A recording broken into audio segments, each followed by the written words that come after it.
Good morning. With the help of Hashem, we are learning Yerushalmi Pei Pedig Vav. We are starting today Halacha Beis. We will be learning Daf Nun Aleph, beginning with the Mishnah on Daf Nun Aleph, Amud Aleph, right? Halacha Beis, 5 lines from the top of the Amud. In our Mishnah, the Girsa that we have in our Mishnah, the Mishnah will be discussing, we're going to continue to learn the topic of Shikha. Here, we will be learning about someone who forgot a sheaf, who forgot an oimer near a landmark in one's field, which means that there's a possibility, being that you forgot it in a location or at a location that everyone looks at, everyone remembers, there's a high probability that you will sooner than later remember that a sheep was forgotten there, and you'll go and desire to pick it up. We have over here also a machloikas continuing Beis Shammai and Beis Hillel. Beis Shammai oimrim einoi shikha. Beis Hillel says that yes, it is shikha.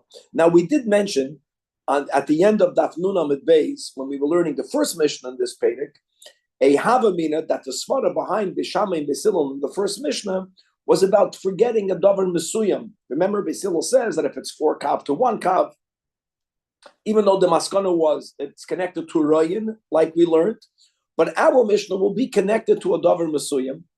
In other words, we will see as the sugya will unfold that even Beis Hillel at times, and we're going to quote the Mishnah that we're going to have on Daf Nun Zayin in the beginning of Perek Shvi, that there is such a concept of, since it's something so known, it won't have the status of shikha. But Beis Hillel will not apply it to our Mishnah, as we'll see when we unpackage the sugya. Now we will also bring a side of a Mishnah on Daf Nun Zayin, and we're going to make clear that the Mishnah on Daf Nun Zayin is not only following Beis Shammai, which is something that we really try to avoid, right? Beis Shammai, B'Mak and Beis Hillel, Eila Mishnah. We're going to learn, God willing, tomorrow on Daf Nun Beis another Mishnah. According to our Girsa, the Mishnah on Daf Nun Beis is not going to quote a machlokes Beis Shammai and Beis Hillel, but the Mishnah actually will write that everyone agrees that if a person, when gathering bundles, actually took a bundle, he picked it up with the intent to take it to the city, being the person is not going to the city right now, the person is in the middle of gathering his bundles, so the bundle that he picked up, b'kavana, to take to the city, he put on the side. And then he forgot it on the side. Question is it shikha or is it not shikha? And our girsa in the Mishnah is l'kula alma, it's not shikha. And what the Gemara is going to do is that we're going to quote a machloikes tanoim as to what is the version of the Mishnah Daf Nun Aleph, what is the version in the Mishnah Daf Nun Beis. Even though, in other words, we're going to begin learning it l'shitas Rabbi Yeshua, if I'm not mistaken, but we will see that Rabbi Eliezer and Rabbi Lazar ben Azariah will have a whole different take, same topics, as to what are the opinions of Beis Shammai and Beis Hillel. That will be the first part of today's daf. At the end, on Daf Nun Aleph Amud Beis, we're going to begin a new sugya. It's going to be based on the Mishnah that we have in Ksubas Bavli Daf Ayin Ches Amud Beis. If you remember, when it comes to a woman's property that she brings into a marriage, generally we divide it into 2 categories. You have what's called nichsei tzoin barzel, and you have also either nichsei meloik. Nichsei tzoin barzel means that her property is ironclad, eisen, meaning that it's evaluated prior to her marriage. Let's say she has a house. At that time, the house is worth $1 million. So the value of her property is written in the ksuba, which means that if she will get divorced or if he will predecease her, she gets back that value. The value is ironclad. It could be the property is going to go down. She's going to get from the nechse of the husband the compensation to make sure she gets that value. Also, obviously, in the reverse, if the property doubles in the value, she only gets the million, not the 2 million. but at least she knows that the value of what she brings in, she will get out. Nichtzei Tzoyin Barzel is written in the ksuba. It's any property that a woman writes in the ksuba. Why do you write it in the ksuba with its evaluation? To make it Tzoyin Barzel, to make it ironclad. Now, a woman can have properties that she doesn't write in the ksuba. Actually, a woman can inherit properties while she's already married. You're not making a new ksuba. Those properties are called nechse meloig. The word meloig means to pluck. The husband is the plucker, which means that the property really belongs to the woman, belongs to the wife. During the marriage, the husband has the rights to the user fruit. He's, so to say, if it's growing fruit, he's the one that plucks the fruit of the field, but the field itself belongs to her. Now, that's good and bad. Belonging to her means that if the property becomes devaluated, it's her loss. If the property becomes more valuable, it's her gain. And nechse meloy properties, even though they belong really to the woman, the midrabanan, a woman is not allowed to sell nechse meloy properties during her marriage, because her husband will have a claim that you're taking away my plucking rights. The question will be, as we'll see the Mishnah, that what happens if she gets properties while she's still an arusa, prior to her marriage? Is she allowed or is she not allowed to sell it while she is an arusa?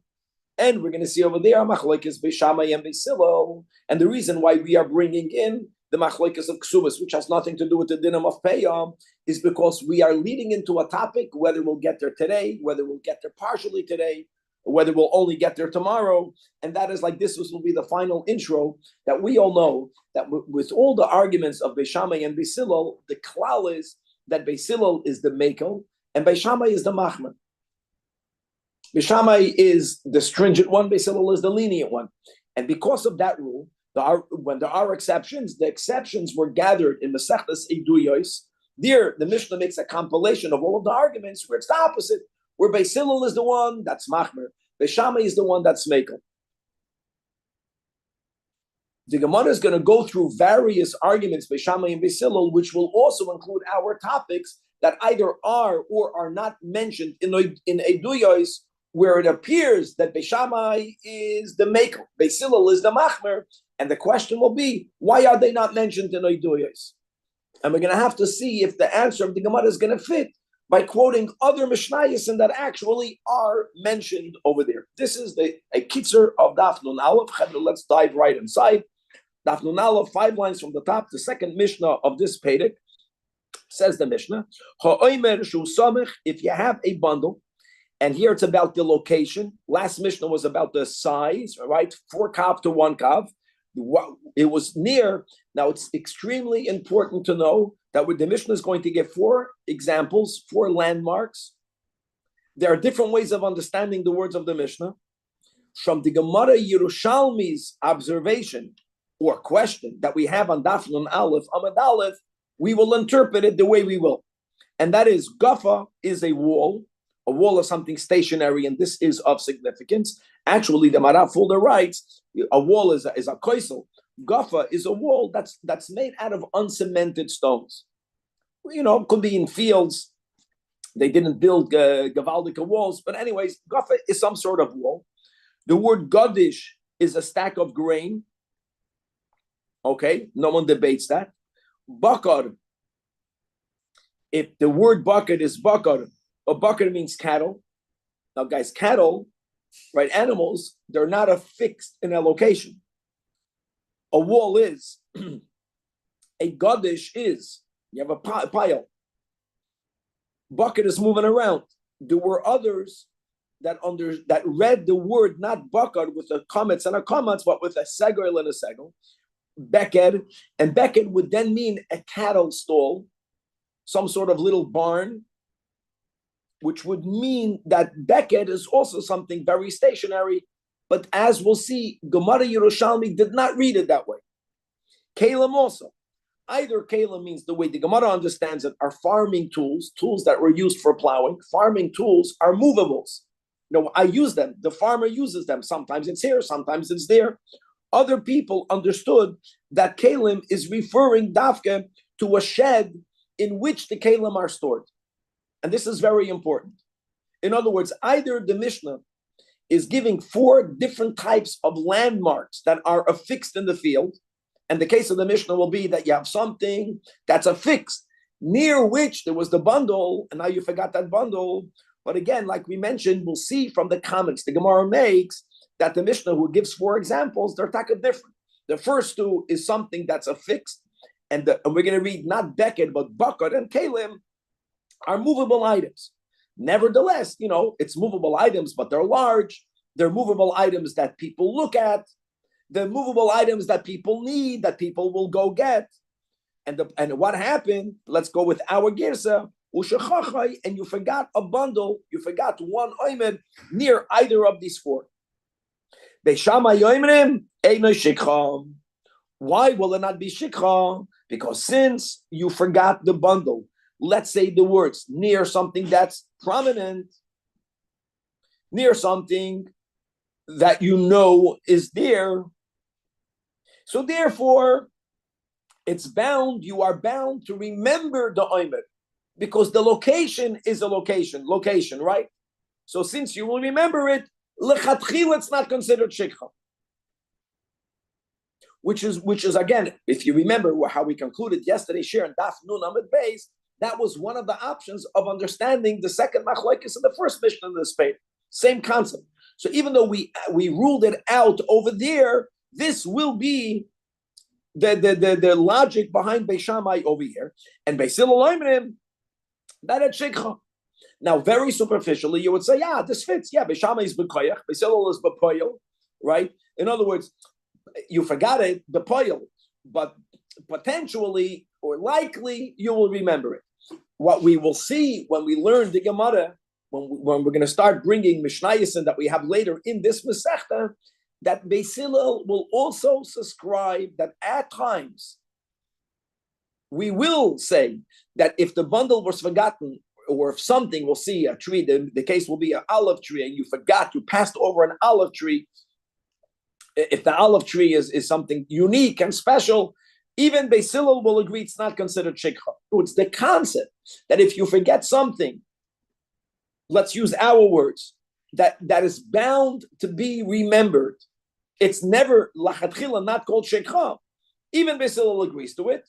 The question is, do you apply it very limitedly, or do you apply it very liberally? That's the way we're going to learn it. And yet, why does Beis Shammai apply it very liberally? Let's go with the Rebbe's word, because b'koyach, we can always say you're going to remember it. B'poyel, less likely. But even Beis Hillel subscribes to the idea, but he doesn't apply it in our Mishnah. Okay, so that's one machlokes that we have in our Mishnah. And as we already spoke out, that Gofa, Godish, Bakar, and Kalim, the Bakar and Kalim have different interpretations. Clearly, our Gemara understands Bakar and Kalim to be cattle and utensils, which are items that are movable.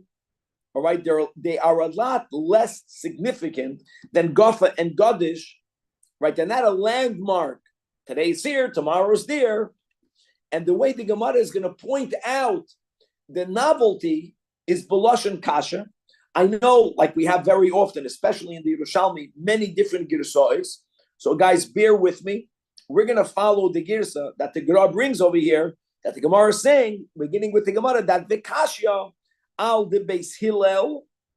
It's harder to understand the Shita of Beis Hillel. That says that even though you forgot it near a landmark, it's still considered shikha when the case is Gafa and Gadish. Gafa and Gadish is what the Gemara calls a davar mesuyam. They are extremely distinctive. Why? Because they are affixed, because they're kavua. And yet, even though you forgot it next to something that's distinctive, nevertheless, V'inun Amr Beis Hillel says, now, if it's Beis Hillel, you got to take out the word Einoi Shikha, and V'kashya, in the reverse, Al de Beis Shammai, when it comes to the other 2 examples that the Mishnah gave, reading it Dafke Metakamats, Bakar and Kalim, that even though they are Davar She'eino Mesuyam, why are they less distinctive?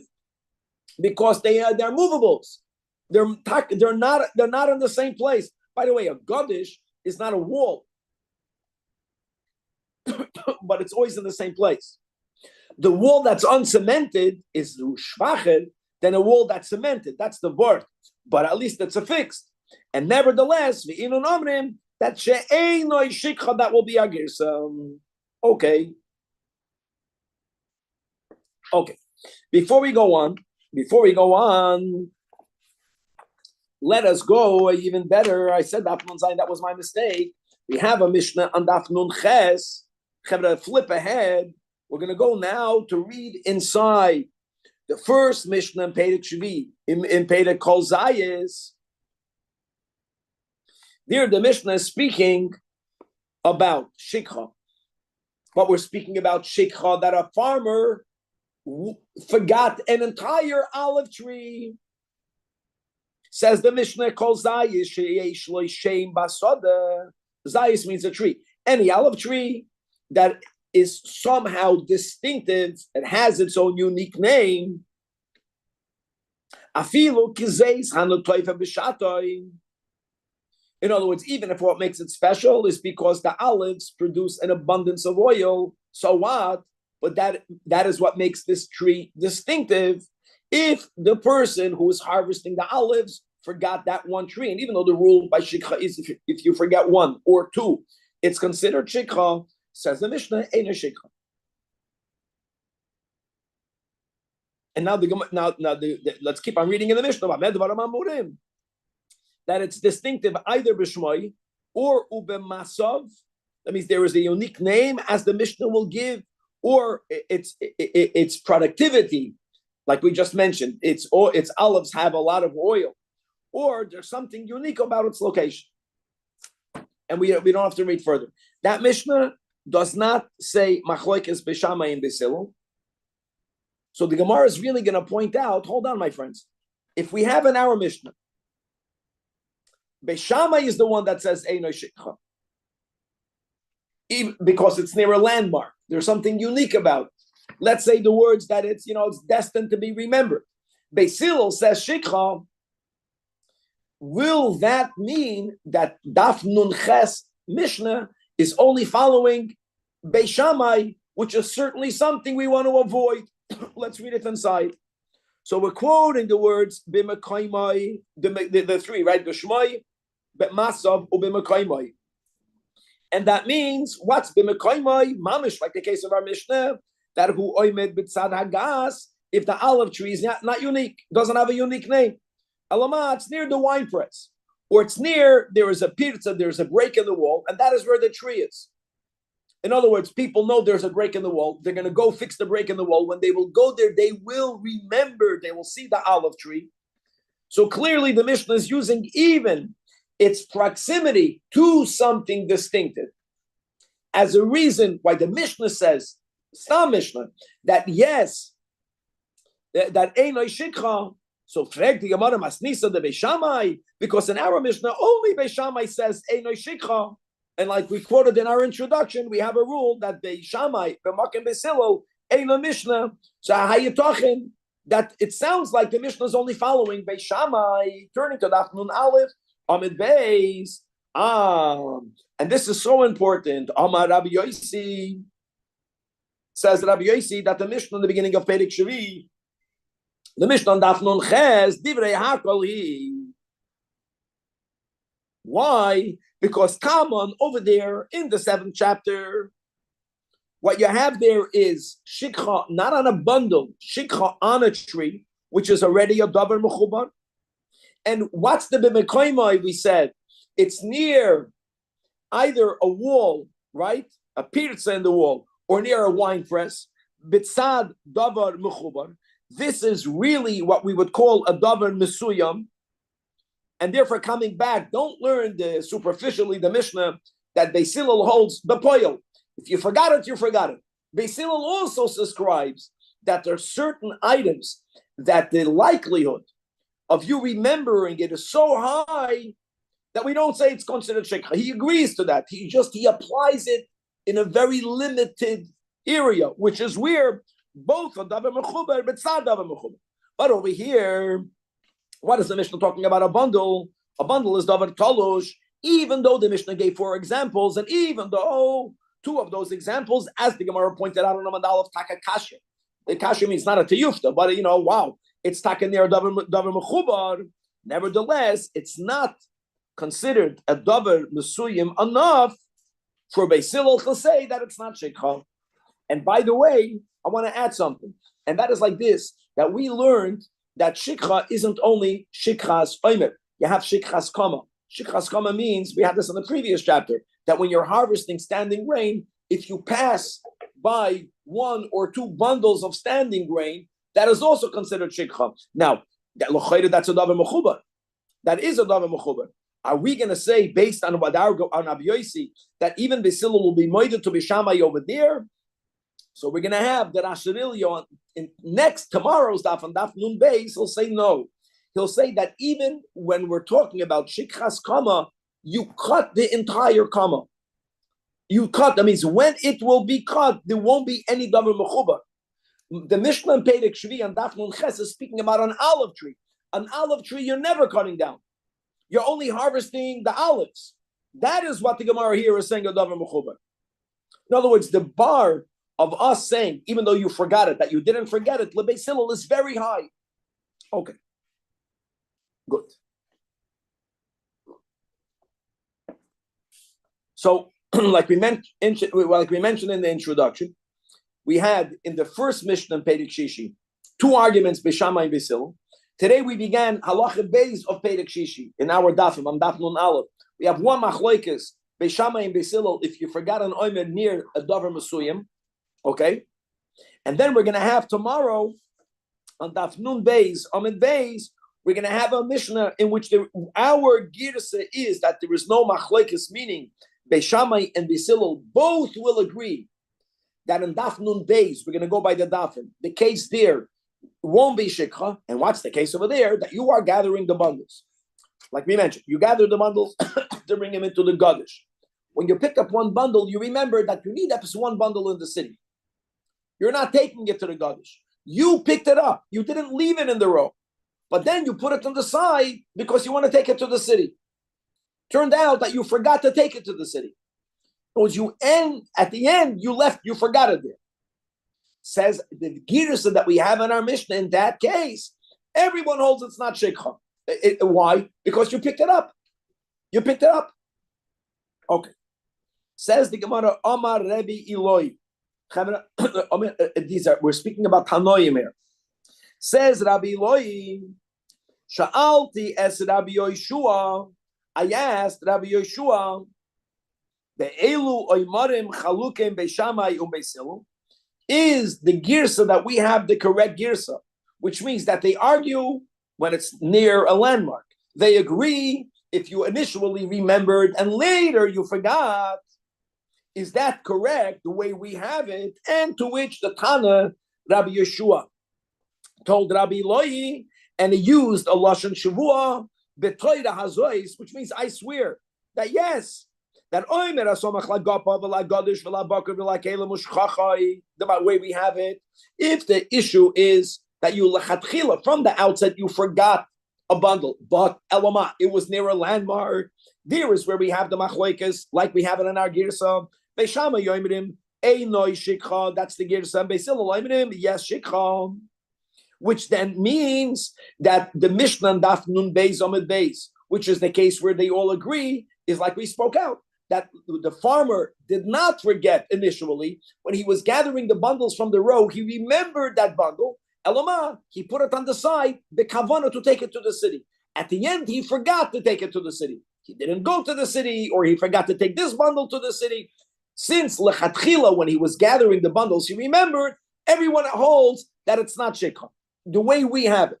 The Gemara wants to point out that there's another tradition in what the arguments were all about. However, it says Rabbi Eloi that Uchshabasi Eitzel Rabbi Eliezer. When I came to Rabbi Eliezer, it's a very important Rashirilio on the right side. Rabbi Eloi was a Talmud of Rabbi Eliezer.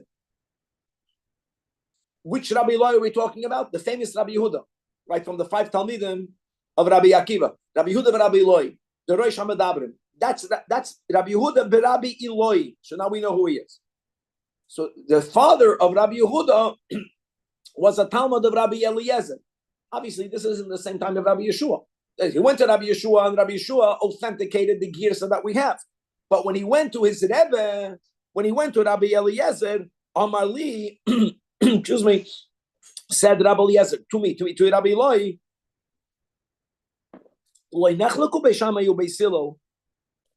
that not the way we have it. They never argued in the case of the Mishnah that we began today's share with on Daf Nun Aleph Amud Aleph, that if you have a bundle that was lachatchila forgotten, Elamah, it was near a gapa, it was near a gadish, it was near the bakar, it was near the kalim, ushechachai.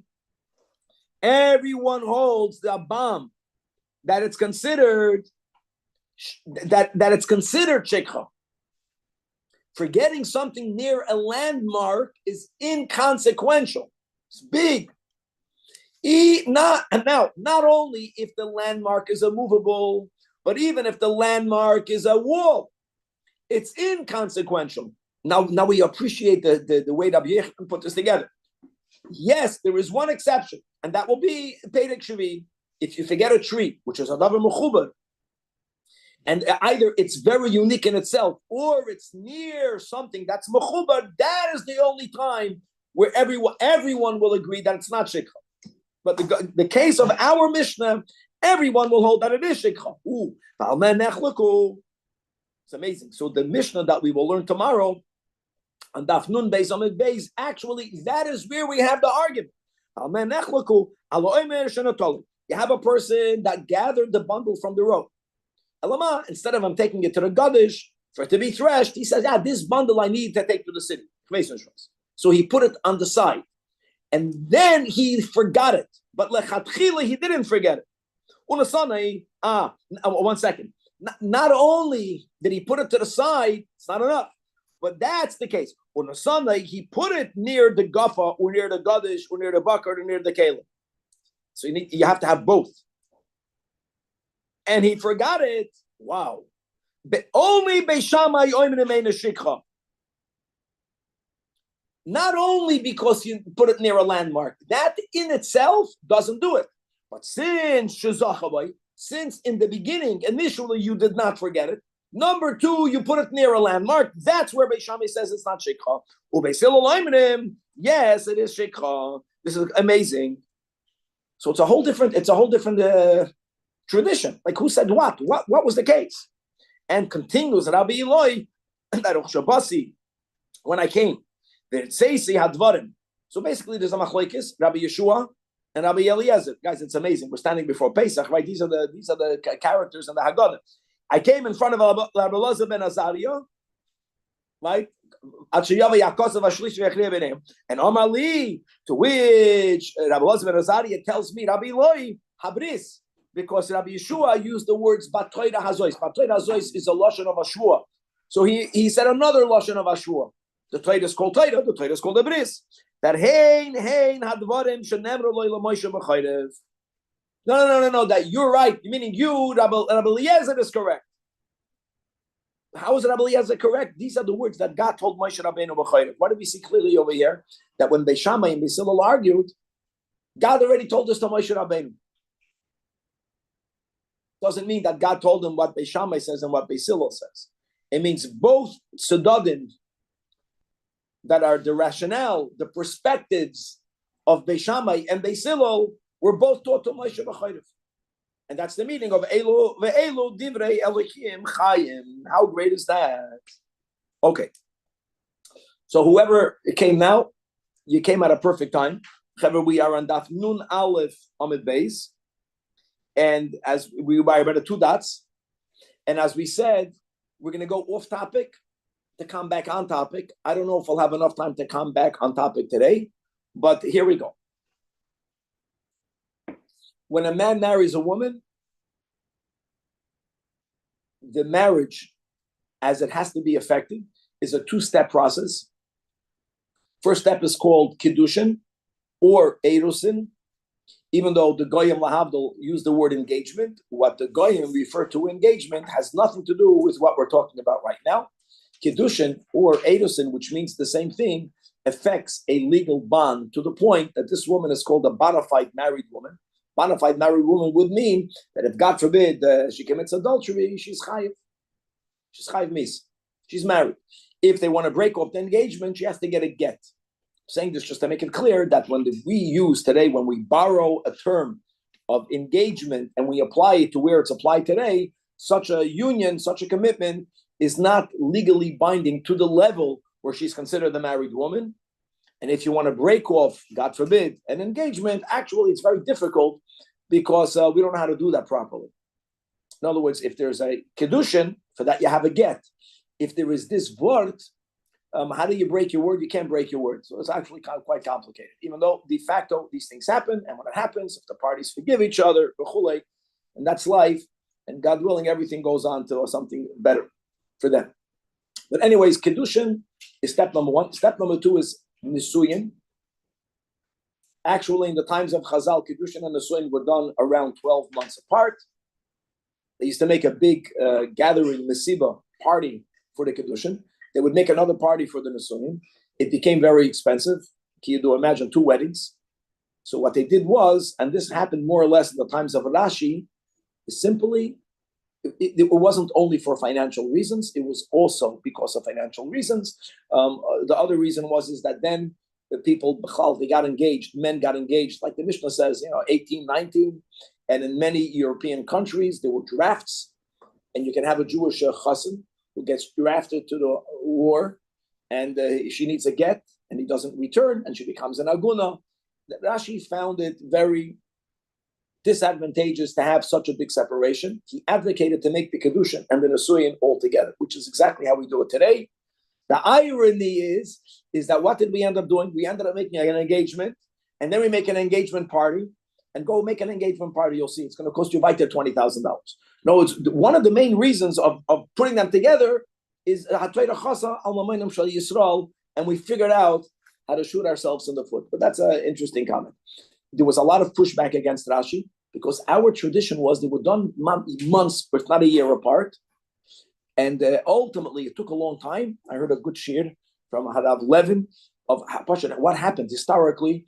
What Rashi did to appease his opponents is that he was the one that was masaking to read the ksuba under the chuppah. And you think about it, the ksuba should not have been read under the chuppah. It's a prenup. You don't need a prenup while you're doing the marriage ceremony. You read the prenup in a lawyer's office prior. It's good to have the prenup.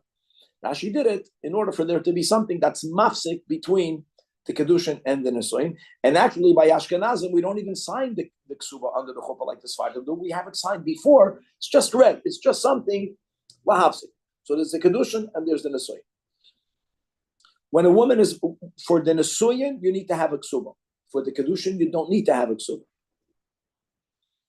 The ksuba will record all of the property that the woman brought in, and whatever is recorded in the ksuba will be in the category of nechsei tzayin barzel. That's the way it should work, even though there are certain modifications or simplifications that's done today. We're not going to speak about it right now. But if a woman has property and it's recorded in the ksuba, de facto, it will become nechsei tzayin barzel, which means that the property that's recorded in the ksuba will have a number tag connected to it.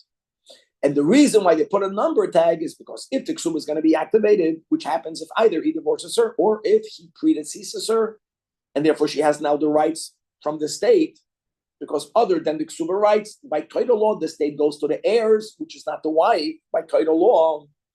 So if she brought in properties that are written in the ksuba, and let's say it has a value of $500,000, she will get $500,000. Even if the properties themselves, which are be'en, became devaluated.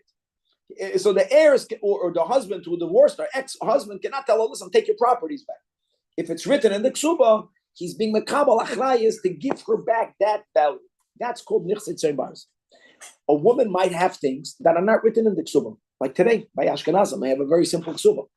If they're not written in the ksuba, even if they are alluded to, or even if they're not alluded to, they automatically become categorized as nechsem eloy. Nechsem eloy means that even in the marriage, they themselves really continue to belong to her. Meaning, if they become evaluated, she gains. If she gets them back after she activates the ksuba. If they become devaluated, she loses. She brings a house in. Okay, if there's a divorce, she takes the house back. If you're living in LA, she brought it in, it was worth $1 million. Now it's worth $14 million. It's her benefit. Sie given nechse meloik. In other words, it's really hers. Meloik means that the husband, during the marriage, midrabanan gets the user fruit. Midrabanan, he gets the user fruit. So the question is, since nechse meloik belongs to her versus nechse shem barzel, which really belongs to him, is she allowed to sell nechse meloik? And the answer is no. Midrabanan. Since the husband in the marriage has the user fruit rights, he doesn't want for her to sell that property because then he uses the user fruits. He loses the rentals. Atkan, no debate. Question now will be, is she allowed to sell nechse meloik when she's engaged? Halachically engaged. During the engagement, there's no ksuba needed. During the engagement, he has no rights to anything that she has. Nevertheless, we're going to learn a Mishnah Ksubas recording over here in Babli Dafayin Chesamad Beis that it depends. She cannot always dispose of, sell her nechse meloik. Says the Mishnah, Tamon, Taninon, we'll see soon how it's connected over here. We learned over there in Ksubas,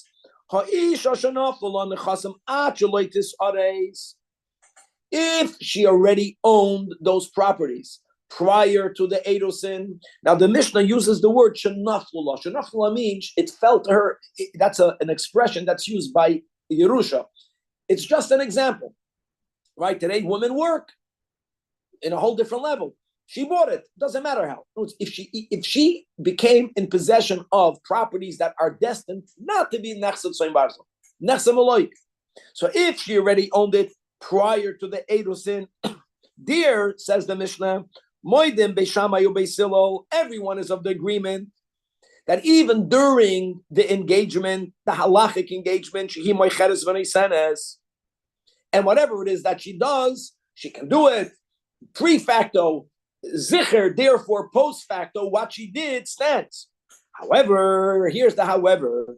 But if when he gave kedushin to her, she didn't have it yet, but she never owned it at a moment where he had no future rights to it. But if it only came into her possession, which from then, there's already a bond, a real bond of halachic engagement, which means that he knows that by the marriage, which is the culmination of the engagement, he'll have rights to it. Pre-facto. The machlekes is only not post-facto, but only lechatchila. Beishamai oimrim, that she still lechatchila is allowed to sell it, lechatchila, and beisilo loimrim, loitim koir. Why? Let's read the words in the Pnei Moshe. Let's learn some of the Noisei Kelim. Pnei Moshe, mamash all the way in the bottom. 5 lines before the bottom of the Amid. Beisilo loitim koir mishum de erusin oisa safik nesuyin. Meaning, Shema Tavi L'dei Nesuyin, Shema Loi Tavi. Right, they're married. They're married, Kedushin.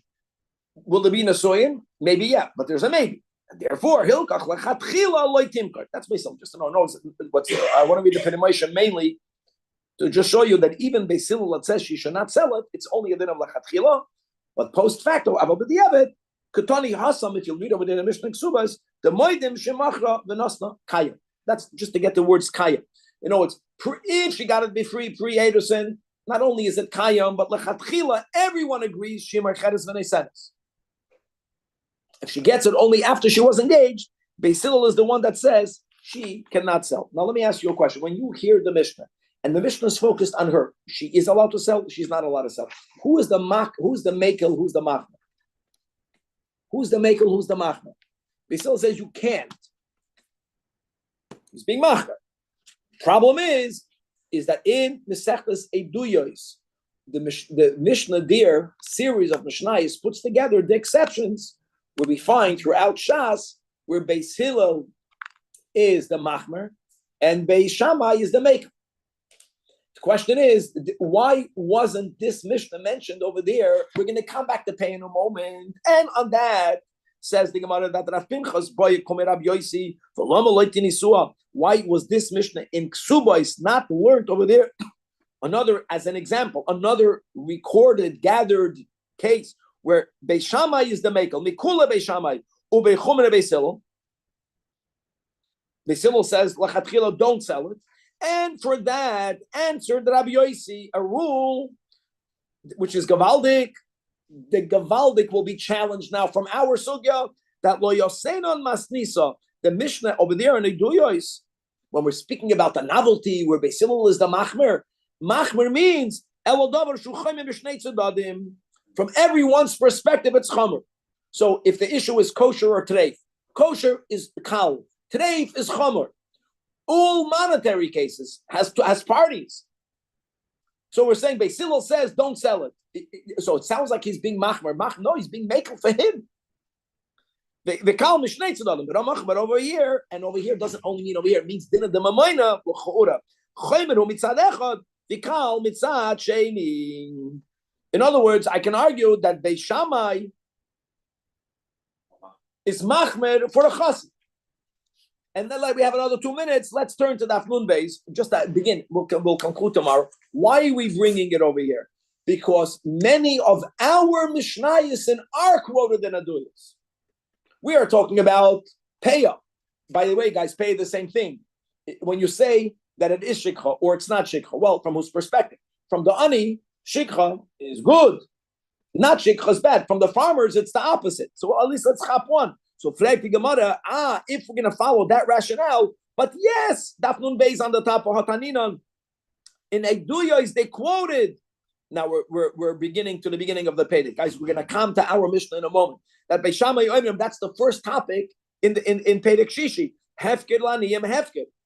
Right? And it sounds like the Chiddush, right? They're being naked. Wow, it's hefker. Yeah? Why? And Beis Hillel says that no, and hefker actually hefker laniyim v'veilanim l'Hashem kashmita. But and what's the kasha? So why is it recorded in Eiduyos? For this, the Gemara has a simple answer. The first case of Pedic Shishi is where the owner was mafkid. So first of all, whether it's considered hefker or not, it's zicher kalulanim. We're not saying it's a kula for the balabas, but you cannot say that it's a chumrah for the balabas. Why not? Because that's great. No, you can't say it's a hefsid. If someone mindfully, with choice, declared something hefker, you can't say that if it was effective, which is Beis Shammai hefker, laniyam hefker, it's a chumrah. It's not a chumrah. Beis Shammai is only a kula, which is why it's recorded. We'll stop over here. And now we're going to move on tomorrow to the Mishnah that we began.